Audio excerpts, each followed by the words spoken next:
Herkese merhabalar, iyi günler. 4. Kadın ve Adalet Zirvesi'ne hoş geldiniz.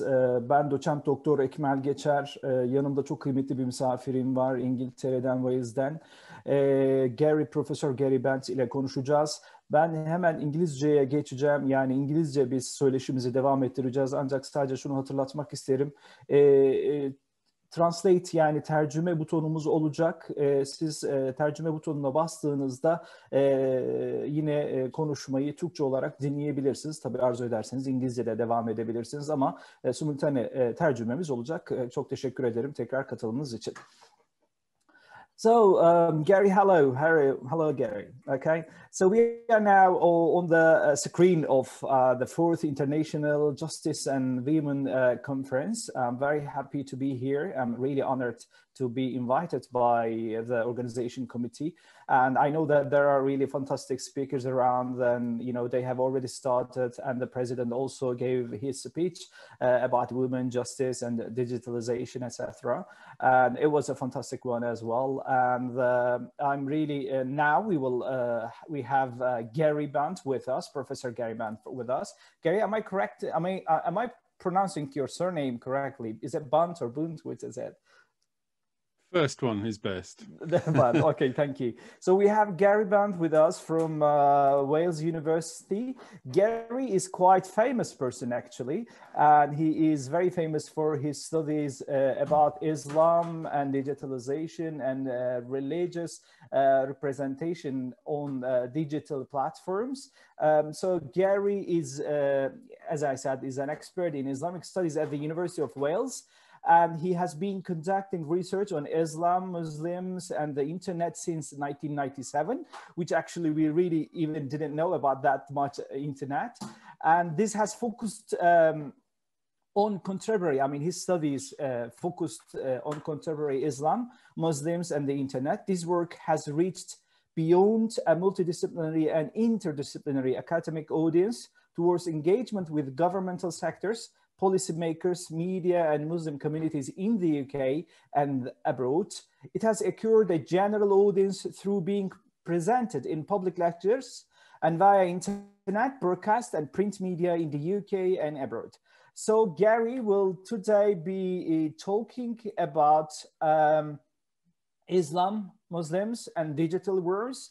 And as I said, how Muslims, I'm quite incorrect, Gary, sorry for this, but he will be talking about the Muslim performance on digital platforms and digitalization of Islam as a religion. So the stage is yours, Gary. Please welcome. Thank you very much. Pleasure. And I'm going to share the screen now, but I cannot share the screen. I've got a notice up saying host disabled participant screen. You need to... Can you retry it, Gary? Okay, I think we're there now. Let me just press a few buttons and hold on a minute.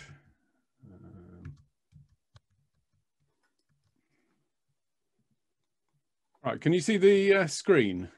Not yet, actually. And I'm sure they will be dealing with it. Right, thank you. And apologies for the technical break. Must be something to do with the weather in Wales or something like this. But thank you for inviting me to come and talk. And I'm going to be talking a little bit about some of my work and research and exploring issues to do with so-called digital piety and Islam and Muslim digital worlds. I've been working in this field for a while. You can find out more about my research on my website, virtuallyislamic.com. Some of what I'm talking about is taken from ideas generated in my last book, which is called #Islam. And I explore in my work ideas about so-called cyber Islamic environments, which is a term that I introduced in the late 1990s, where computers were a lot different to what we know today, but ideas of mediation. How do we work in terms of understanding the interface between religion and the internet was starting to evolve. And so I thought this was an interesting opportunity for me to explore my research on religious authority and see how religious authority manifested itself online in different ways, because we really didn't know what was going on. And I suppose we know a little bit more now, but at that time, it was all brand new territory. So I brought in this umbrella term. I still use it, although it's changed a lot over the years. One of the things I do in terms of methodology, without going too much into it, I do a lot of snapshots of websites and social media and other online materials. I've got a big archive of online phenomena going back 25 plus years. And this is focused on religious expression and networking, but also when a big event occurs, I'm quite often have recorded online pronouncements and ideas as they've presented themselves on the internet. It's become increasingly difficult. Of course, when I started this work, there weren't very many websites out there. I could squeeze them all onto a couple of pages on a website, my own website. But now, of course, that would be an impossible task. Everything to do with Islam covers millions of pages, but we try to capture what we can. In terms of cyber Islamic environments, this can involve a whole heap of different concepts and areas, not all of which I can explore today, but they include things to do with politics and activism, Islamic expression in different ways, ideas of leadership and religious authority. How do leaders and so-called authorities present themselves online? Is it an effective medium for them? What kind of messages do they present? And is it different to the offline messages? Religious sources too, ideas about how do you mediate something like the Quran or other Islamic sources on the internet. What's the impact when you have materials of recitation, or if you have different texts or translations, what's the impact of that on people in terms of religiosity, their own religious identity? What new ideas come in from them exploring these themes online? And then, of course, there are ideas about how these ideas circulate through different networks.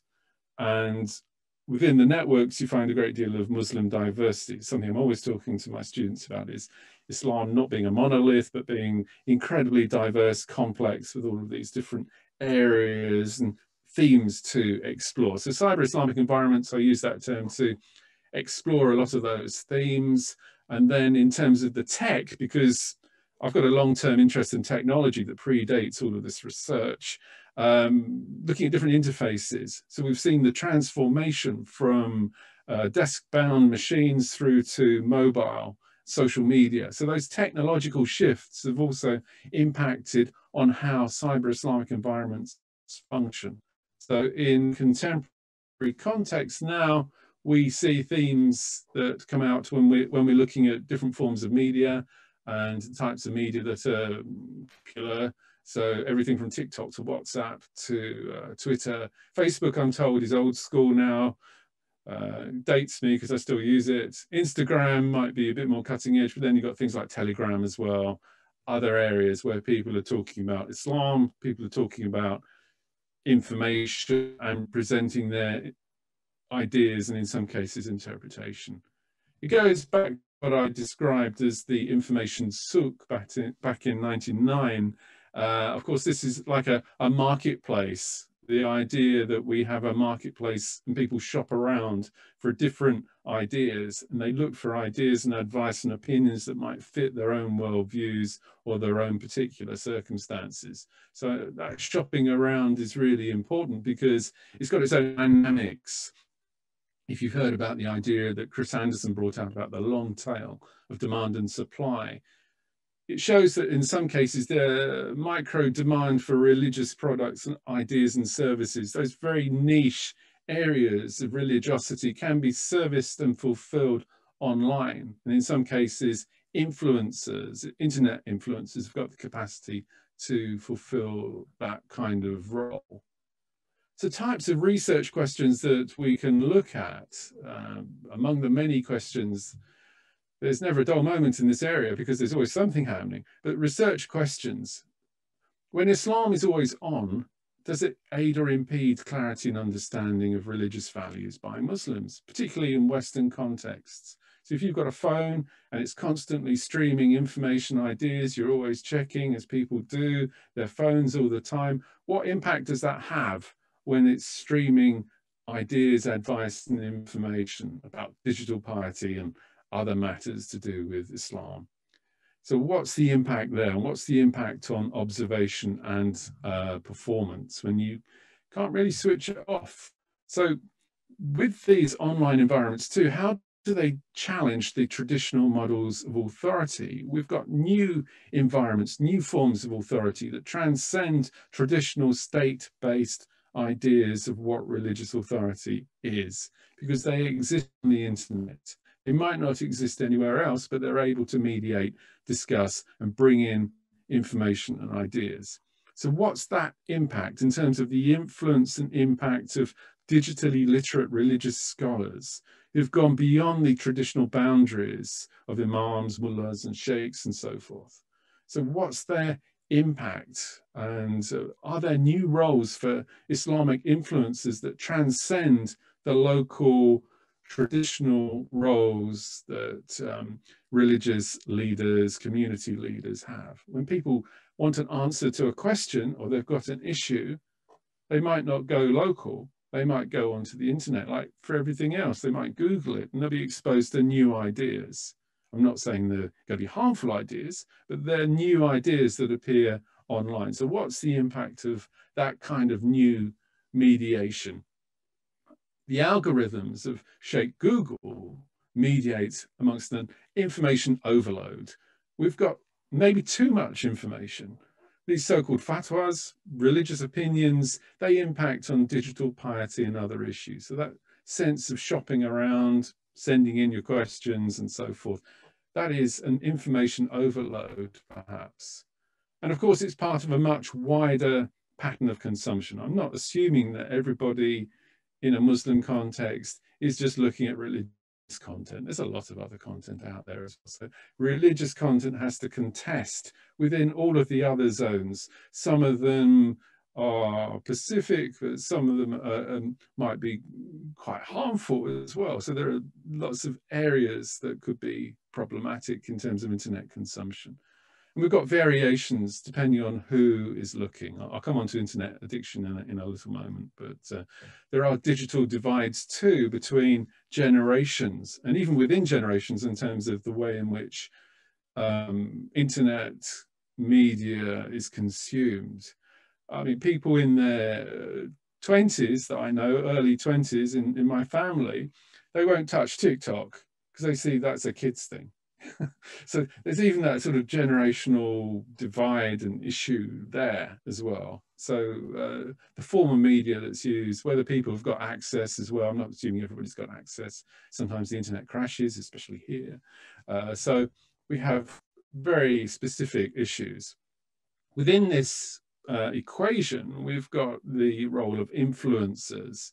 We hear a lot about internet influencers, people who can cause others to buy into a product. It's synonymous with social media, but within the Islamic context, I've been exploring ideas of Islamic influencers who can impact on religious interpretation, not just necessarily contemporary figures, but those from the past as well, whose recordings and texts are out there. In some zones, influencers are really important. I've done some work on Indonesia and influencers in Indonesia and how their lifestyle is projected through Instagram and other media and how that's having an impact on how others practice their religion. So influencers have got a role to play in some zones.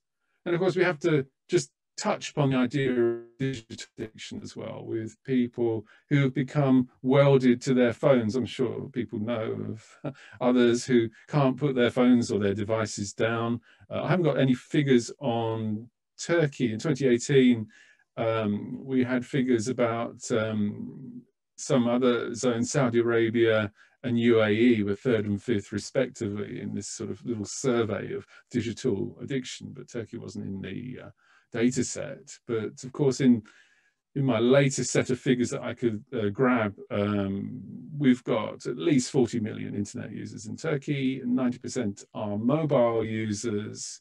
as well. And the health ministry has been campaigning against this technological addiction, these people being welded to their phones.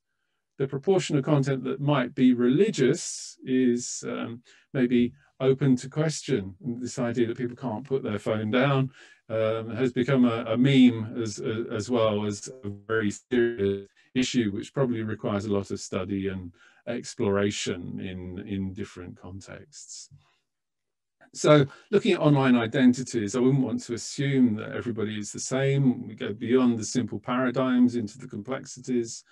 And new online identities have emerged, multiple identities, and formed with lots of different factors of gender, location, language, ethnicity, culture, anonymity being a key feature as well. Because if you're anonymous, you can say a lot more about religion, about interpretation, about ideas, whether they're politically focused or whether they're going against cultural and societal norms. Online identities allow that too, and that impacts on these ideas of digital piety. So we have these complex notions of what I call cyber Islamic environments. They're influenced by a whole lot of factors. I won't go through all of those things on this chart now. I'll drop it onto my blog if anybody wants to take a look later on at this particular thing, looking at different relationships and the kinds of influences that are there. In terms of content, of course, not everybody is going to be the same kind of reader. So we have some enthusiasts who look at their particular websites all the time for every bit of information. But between those enthusiasts, we've also got the casual readers and the people just interested, who are just having a glance, or they look at that and then they look at something else. So we can't assume about the types of reader types either. I made up this model of different types of reader types with the core, but outside of the core, you've got lots of other people who are also going to be looking, including those people who are in opposition as well, who want to see what the others are doing, people with different religious ideas, but also political ideas, supporters, people want to give finance. You know, so there's lots of different people exploring this sort of content and interface. Within the content, of course, there are issues of how it's projected, and there has been some research on this. I've done a little bit, and others have looked at this as well. What makes a website or some content necessarily Islamic, whether it's particular color schemes, it's ideas of the type of language, whether it's using the Quran and other sources in order to project this. So information projection is also really important in terms of presenting different types of identities. So those changes in content are really important. If anybody's thinking of doing research in this area, then you have to be on board with the idea that the content and the medium have changed so much over time, with a reduced digital divide as well. So the type of research I was doing 20 years ago, the zones that could access the internet were far fewer than we've got now, where we've got higher levels of digital access in many contexts, but still some pockets where you can't get a signal and you can't find anything. We've got that in Wales. You might have that in areas of Turkey as well, where places you go where you simply can't pick up the internet. Whether that's a blessing or a curse is open to question. Sometimes it might be quite nice to escape. But anyway, the transformations too, again, when talking to students and others, it's quite funny trying to explain to them what the computers were some years ago. I'm not suggesting that everybody might be familiar with the ticker tape, but we've seen an evolution in terms of the types of devices and computers that have been used over time. And I won't go into which one is which here, but there are some familiar old apples here amongst others. That evolution of devices is really important because it's impacted on how people have approached this idea of digital piety over time, because the content has changed. It's gone from being text only, for example, to being on a web browser, being available only on a desktop computer, through to being available on the phone, and all of those points in between. So with that too, the type of information that's conveyed has changed, going from very low graphics through to multimedia and video. So with that, we've had shift in the type of content that's appeared over time, the emergence of social media being really important, with the embedded content and online magazines being a couple of examples. So within the Islamic context now, we're seeing the importance of apps over the last decade, especially Quran apps as being one kind of mediation for people using them for prayer reminder, using them for recitation, direction of prayer, and so on.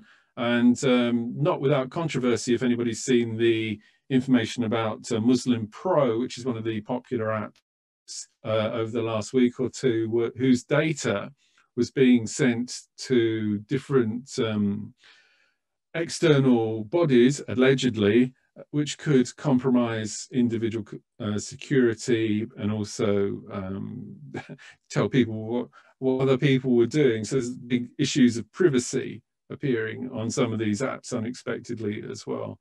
But the apps have been really important because they're dedicated products, they're themes that come through, they're becoming more and more niche. So with that idea of them becoming more niche, it means there's more specialization as we go. So we have, for example, now we've got Hajj specific apps, lots of different interesting ones there. Children are well served with different apps. I've been looking at Seerah apps recently, which have been quite interesting in terms of how they're conveying ideas about the life of Muhammad through these digital media. Quran apps, ideas about recitation are really important. And of course, going through now to ideas of influencers. I talked about influencers a few moments ago. So how lifestyle is projected through these devices as well is really important. These are a few examples from my exploration of Indonesia. And now the big question is TikTok having an impact on the way in which people express their religiosity, the way in which people mediate ideas about Islam? There's quite a lot of TikTok content that relates to the Quran, that relates to recitation, and shows, for example, people going on pilgrimage in these very short clips, which are very immediate, but they go out really quickly as well. And they can get a big audience in a short amount of time. These are examples of people just sort of talking about ideas of identity and within Islam on these particular little clips from TikTok. So it's quite a dynamic area that you have to keep following and looking at the updates in terms of the changes. The way in which religious authority has been mediated over time has been really interesting. Because we've now got this sort of generation or generations of web-friendly imams, but these are based on precedents and the kind of platforms that have appeared over the last 25 years or so, whether it's something like Islamicity, which was a big North American-based platform, still going, but has had a number of iterations and designs over time with ideas of subscription models and so on. It's been really important in terms of placing ideas about Islam onto the internet. So they were quite innovative in their way. Ideas of religious authority specifically have been projected over a number of different sites. I put Islam Online here, although it doesn't exist anymore. This was linked into Yusuf al-Qaradawi, and it was a big fatwa related site that was very active in the 2000s and was very interesting because it responded to a whole range of issues that people would send in, some of which were really kind of very personal issues which required counselling, but they would use this as an interface to try and get answers to lots of different complicated problems. And these would be answered by professional counsellors. So Islam Online was one of the sites that offered a great deal in the way of content, and then the questions would be published and available online. So it was a big archive of materials. And this is a model that's been used elsewhere. Islam Q&A was another one that's still going, one of the pioneers. I might come back to that a bit later on. And the niche ideas of interpretation have ended up being really important. So, for example, in the Deobandi context in India, but also in the diaspora, there's been a great deal of investment in the online fatwa for every kind of issue to do with piety or lifestyle or whatever. Here we have a dedicated resource with people being employed to answer questions, people who are religiously trained, who can answer questions to their audiences. And it's having a big impact with searchable databases as well. From all sorts of different, it's a model that's been adopted in many different contexts. So in Iran, it's a really popular model where people can send in their questions and get lots of online updates, online advice in different ways. And of course, in Turkey too, there are many resources that are available that are from official panels, which can provide religious advice, religious opinions, and they have that immediacy, that sort of sense of being presented in a very quick way in response to particular issues and concerns. So they become like a go-to resource for individuals seeking knowledge, opinion, advice, and so forth. So the way in which the web is sort of integrated into the ways in which scholars and authorities are presenting their information is really significant. We're seeing that increased integration over time as well. So the evolution of this has been the idea of the virtual fatwa service that has appeared, launched in 2019. And this was artificial intelligence offering religious opinions, where it was designed to take the load off various scholars. So it was a database which picked up kind of questions and keywords and would try to respond to them using a machine-based algorithm. So this is coming out of Dubai, where they were launching this with this sort of database of previous questions, but also attempting to present it, because they were overloaded. They simply had too many questions.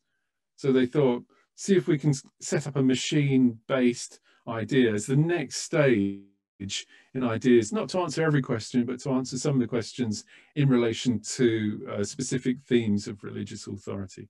So that kind of machine-driven response, whether that's the future or not, it's not for me to say, but it's interesting as a sort of evolution, as a development as we go.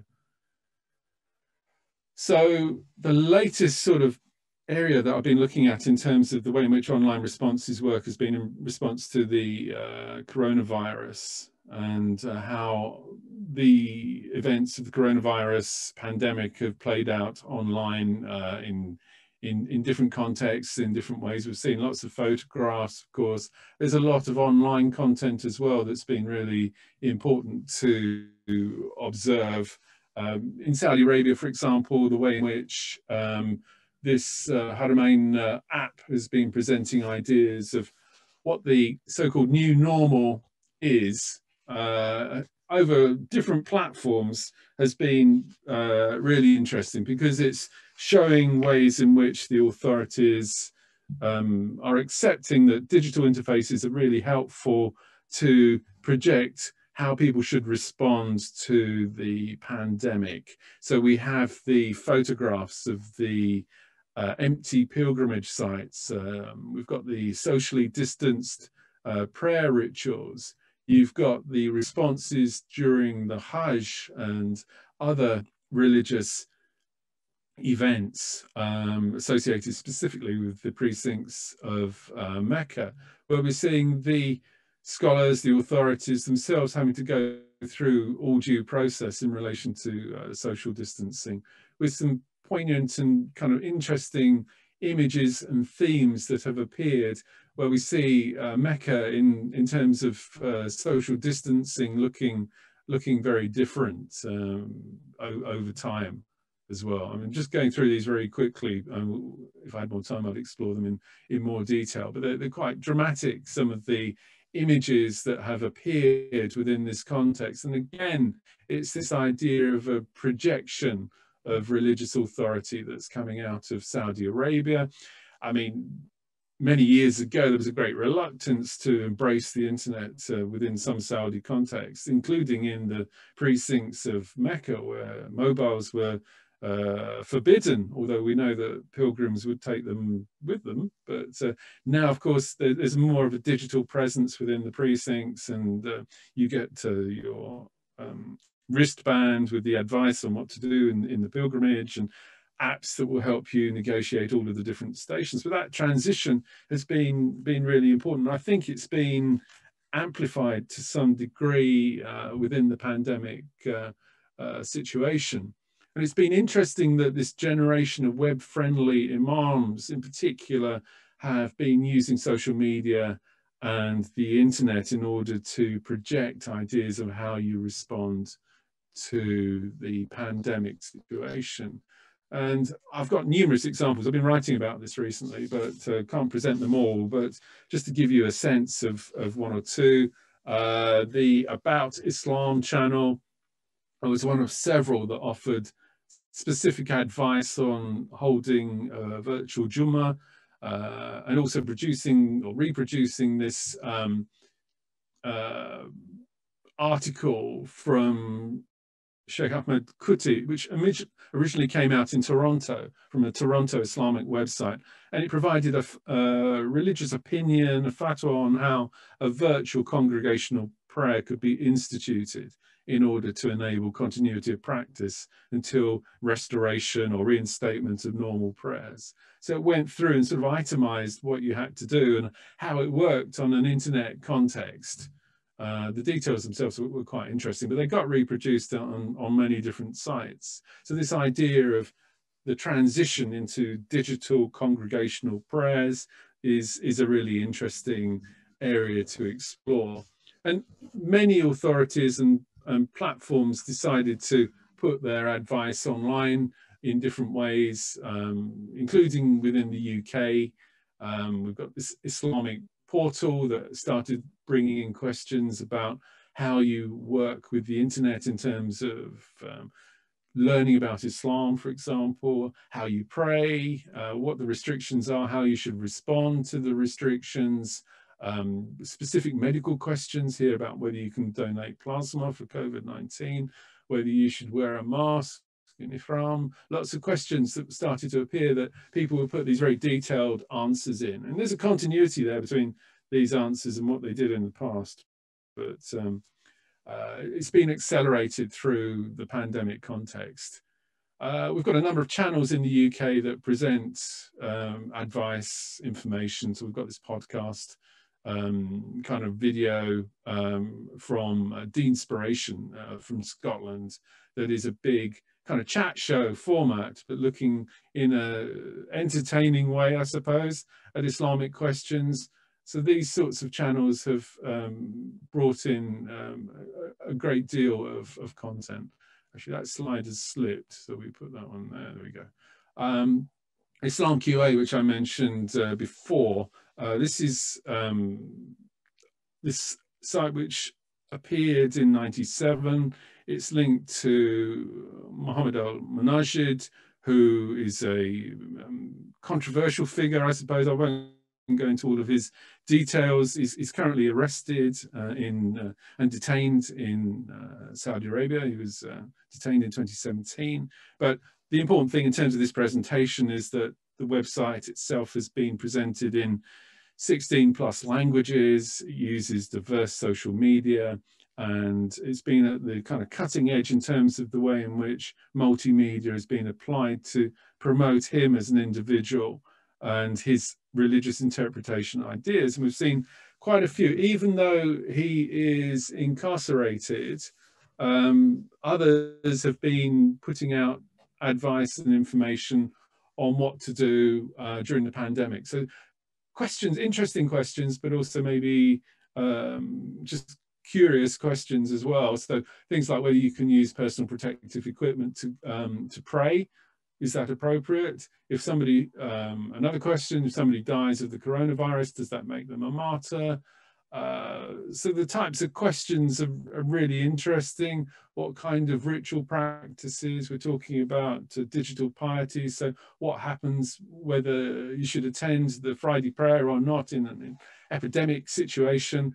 These kinds of questions have been pushed through this website, and people would be expecting answers and responses. There's just a way in which the media is being applied in order to make these responses. And we've seen them in governmental contexts as well. So we see coming out of Egypt statements, different statements about whether you should go to the mosque or not, what the response is within the coronavirus situation, coming out of the Council of Senior Scholars there, and ideas about whether you should go to congregational prayer or not, which went a bit like a ping pong, because there were different opinions at different times that were bouncing around on the internet, and different statements that different individuals were coming up with before they agreed on specific provisions. So using the internet, you can actually see the ways in which these ideas started to present themselves. And some of the responses too that were being projected by Al-Azhar, they started using the social media quite intensely in order to show ideas of social distancing and practice, and the resumption here of Friday prayers, how people should practice, so digital piety, the social distancing separation, but also the precautionary measures that were being pushed through. How am I doing for time at the moment? Sorry, I can't hear you. Okay, sorry about that. Gary, I think we don't have enough time. We already like, came to the end of the speech. So if you want to have like few other words, just finish it up, please. So we can just go back to the questions and answers. Yeah, sure. Okay. So there's a lot more content that you can look at in relation to the pandemic, but I think the important thing here in terms of the digital piety issue is that we see the expansion of the application of internet technologies in Islamic contexts, but authorities and individuals and organizations are still trying to work out how to best apply them and also retain the religious ideas and practices. So we have that as an important question to look at, especially in the zone of information overload. So which source should be looked at? We've got no central authority necessarily, so we have to consider that. And of course, there are methodological challenges too. So how do we work on this as academics when researching? How do we use these materials to come up with something that's hopefully sensible, especially when relationships between individuals and their devices are increasing? We're seeing an intensification. If that is possible, there's more people spending more time online. So we have to work out that not just in terms of the global trends and the big snapshots that I'm looking at now, but also in terms of the individuals working on research in their own zones. For example, the type of research you could do in Turkey on this would be really interesting. It'd be useful to see the kinds of responses within the Turkish context to these types of questions. All right. Okay, so thank you. Thanks for listening to that bit. Thank you very much. It was really fantastic, and it was very inspiring speech. Thank you. And we have few questions from the audience, not many, but few. And I will also be asking you some questions if you allow me to do so. Okay. The first is that, so we talked about digital piety, and I wonder if it is something related to, why people are sharing their how we say worships, the ibadah, in the mosques with the other people, and why, for instance, people are going to the Kaaba and they are having selfies and sharing online. Is it something to do with their concerns? They want to really show something, or is it something about religiosity and piety on digital world? What do you think, sir? Well, I think one thing it is there's less separation between digital and other activities. Everything now is integrated. In the past, if you wanted to go on the internet, you would go to your desktop, you'd turn it on, you'd wait a long time. It would take a long time to get online. but now we've got that instantaneous impact. So I think that that sort of recognition that people just record everything. You know, so they don't see necessarily that whether it's right or wrong, that there should be a barrier between when they're photographing or filming their religious activities and then everything else, because it's just a sort of natural lifestyle, I suppose. Can we call it like, you know, selfization of religious practices on digital world or something? I don't know, but what do you think so? I mean, does it make people, make Muslims to get away from Islamic practices? Are they, you know, practicing Islam only to show off, or is there something related to that? I suppose that's an individual thing, isn't it? You'd have to talk to the individuals to see how it's impacting. Maybe. I mean, for some people, they might be using, I know people who use their phones because they want to make sure that they are practicing correctly. So they want to make sure, and so they're looking at each stage to see where they're going and what they're doing, if they're following the right practice or saying the right prayer or whatever. So they're using it to help them recite the Quran or something like this. So, you know, I suppose you've got that end of it as well, but there might be a kind of vanity thing as well. I think with the Hajj, ever since mobile phones emerged, you know, people were taking selfies of some kind. I can remember. And before phones, it was more difficult to sneak a camera in because of the size of cameras. But now we've got really small cameras, and it's a lot. It became a lot easier, and now it's almost become part of the ritual. Even though there's been a lot of talk that it shouldn't be allowed, because not only is it, I mean, it might disturb other people if they think that they're being photographed. They might not want to be photographed. All right, thank you. So I will leave my questions behind, and we have 3 questions from the audience. The first thing is that one of the audience told me, I mean, I asked the question, do you think that, I mean, this question is directly to you, Gary, do you think that conservative or religious people are less active on digital media and social media comparing with not like secular people or non-religious people? And why do you think is that? I'm not sure now, because I mean, I suppose it depends which group you're looking at. In terms of UK, especially, some of the groups that were reluctant to go online, like Tablighi Jamaat, who said, you know, they shouldn't have anything to do with the internet, and they then realized that they were being ignored because people were simply going somewhere else. So it was the recognition that they, you know, even if they weren't very keen, they thought it was important because it was good for their profile, or they would lose out when people were trying to get information or knowledge. So I suppose it depends how they go about it as well. So whether they're streaming all the time, but I think depends on how you define conservative as well. But increasingly, like very traditional platforms are putting materials out, and you see a lot of performative ritual and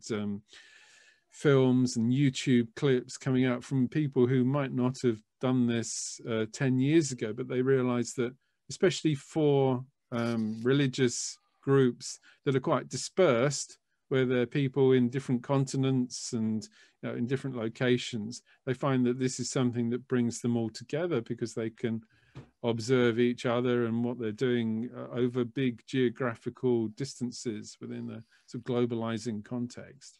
Shall I contribute to that question as well?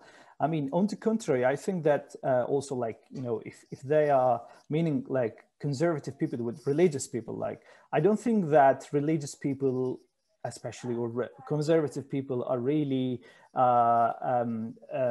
having less performance than the others.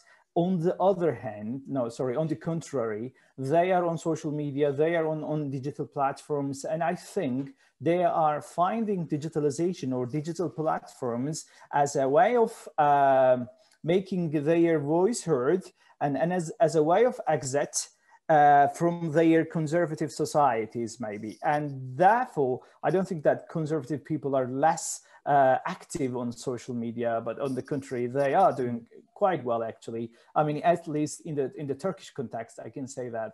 I mean, conservative and religious people are really very well on social media, maybe. And would you like to say something else about Yeah, this? I was just going to say, yeah, I agree. And also, don't forget that there's a financial bottom line to this as well, because all of these media can be used to acquire funding as well. Sure. So some of those question and answer sites have got direct links to pay in money, even credit cards, with all of the issues about credit cards being haram in some contexts. They'll still put the details of MasterCard and Visa on the website. So the funding is kind of really important. Yeah. And then there is another question. I'm not sure if you can answer it. I mean, I'm sure you will say something, but if it should be directed to you. It says that there is an anti-Islam propaganda on digital platforms. And do you think if there is? And if there is, if it is yes, then how should we struggle against it? I mean, the anti-Islamic propaganda on digital platforms.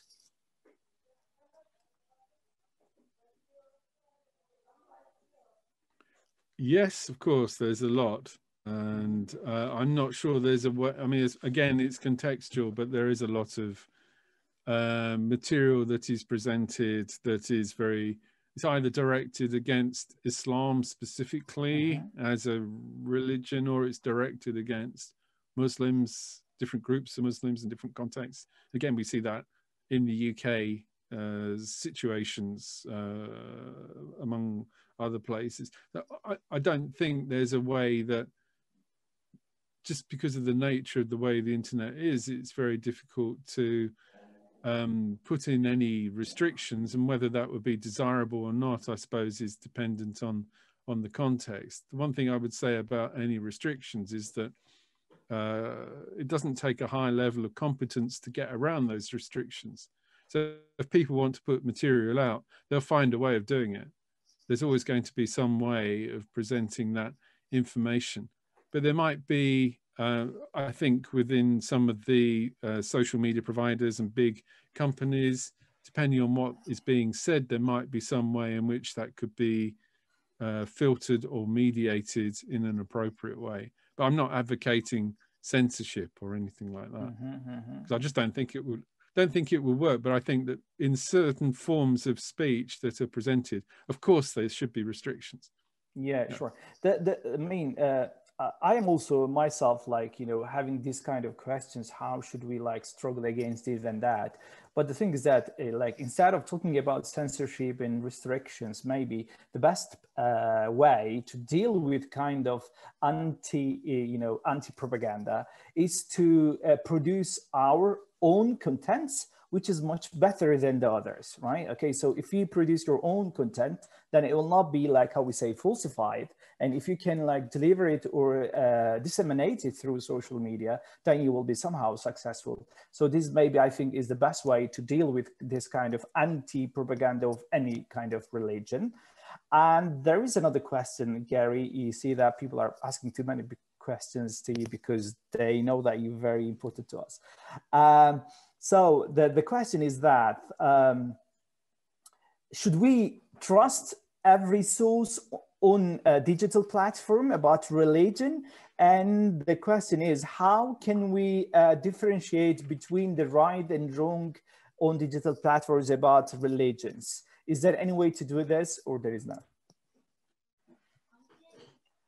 I suppose it depends on how you define right and wrong, but the internet has been notorious over time for its for different content being presented and adapted and utilized I mean, there were cases many years ago of fabricated surahs from the Quran, in quotes, being put online, so people putting on fabricated content that they claim, just to distract people. I mean, I don't think you can trust any internet source because it's always going to be open to any challenge. kind of manipulation. Yeah, and that's all you can really say. I mean, you wouldn't use it as your, in terms of, you wouldn't use it as your primary source. But there again, you know, it's not for me to say which part would be right or wrong. You know. Okay. No, thank you very much. And I wonder how many minutes we have for. Can anyone please answer us? Can we go on talking about Islam and digitalization, or shall we stop in 3 minutes something? Alparslan, Mr. Alparslan Kılıçarslan. Hello? Can we go on talking, or we have only 3 minutes? Is there anyone to answer us there? Okay. All right, Gary, let me, until they answer us, let me ask you another question. What made you really deal with Islam and digitalization? Why is that? And how did you start like searching about it in 1997 when we really didn't know much about, you know, internet and digitalization, etc.? Why? Why Islam and why not Christianity, or why not, for instance, any other religion? Oh, right. Big question. But I was actually looking at the internet materials way before 97, but that was when I published, I suppose, something first time. But I mean, I had long-term interest in Islam that predated my work on digital content. I was interested because I've been traveling and working in the media and so on. So that sort of accelerated my specific personal interest and just wanting to find out more. I didn't think I'd end up doing this kind of job, but it's a bit of a surprise. I also had a long-term interest in computers, so I was able to bring the two things together, especially the religious authority issue. I mean, because when I was doing my PhD, people started talking to me about how the internet was impacting on their ideas about ijtihad. And so they were saying, well, you know, I'm talking to a scholar in another continent and we're sending emails to one another. And I thought that was quite interesting and potential game changer, really, because of its immediacy. And so it was from those ideas, then I realized that nobody was actually looking at this properly. And I'm not saying I'm doing it properly, but I tried to figure out a way to kind of capture some of what's going on, which is what I've been doing in my books ever since. I'm not able to drill down on everything, but I've tried to find a way of just capture the events and what's happening and the kinds of trends that have taken place in different contexts. So with the different books, I've been looking at some of those trends in more detail, depends on which book, but you know, try to just keep an idea of how the media has changed and also how approaches to Islam and Muslims have changed online. All right, thank you. Thank you very much. Answer. Yeah, no, thank you very much. It's already a very clarified one. And there's another question, is that while we are talking about social media and digitalization, we usually talk about how we say negative ways or negative parts or negative features of that digitalization and internet. But instead of that, can we say that social media and digitalization can somehow help us to be a better person, or to spiritually to, like, you know, develop ourselves or improve ourselves and to have a sense of self-realization or in self-confidence? Can we use social media in this way as well? I suppose, yeah, it's down to the user, isn't it? In terms of how that social media can be good or bad. You know, it depends on what they do with people do with it.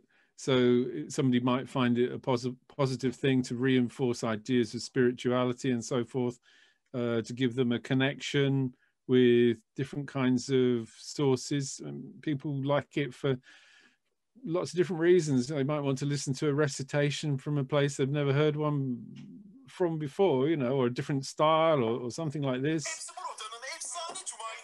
It might help them with answering questions. So that can help in terms of boosting ideas of spirituality. I guess it's down to the beholder, really. We know, of course, that there have been many negative applications of the use of social media in terms of so-called radicalization as well. So you know, you have to sort of look at each context in turn. Yeah, thank you. The other question is that, Gary, do you think that, you know, digital platforms, or maybe both, like new media technologies or new media causes and traditional media causes, are somehow a competition field for the religions, like, you know, when they are, you know, presenting their you know, religious issues and ideas. Is this something to be said? You mean between religions? Yeah, kind of. I'm not sure about between. I think there's quite a lot of, I think the more interesting zone might be intra-religious concerns, where there's competition between different belief strands and ideas of interpretation and practice. And that competition can be online. Sometimes it spills over into other areas as well. But that idea and contestation, you find that quite often within the digital context. All right, thank you very much, Gary. I think we came to the end of the session. It was great to listen to you, and it was really an inspiring speech from you.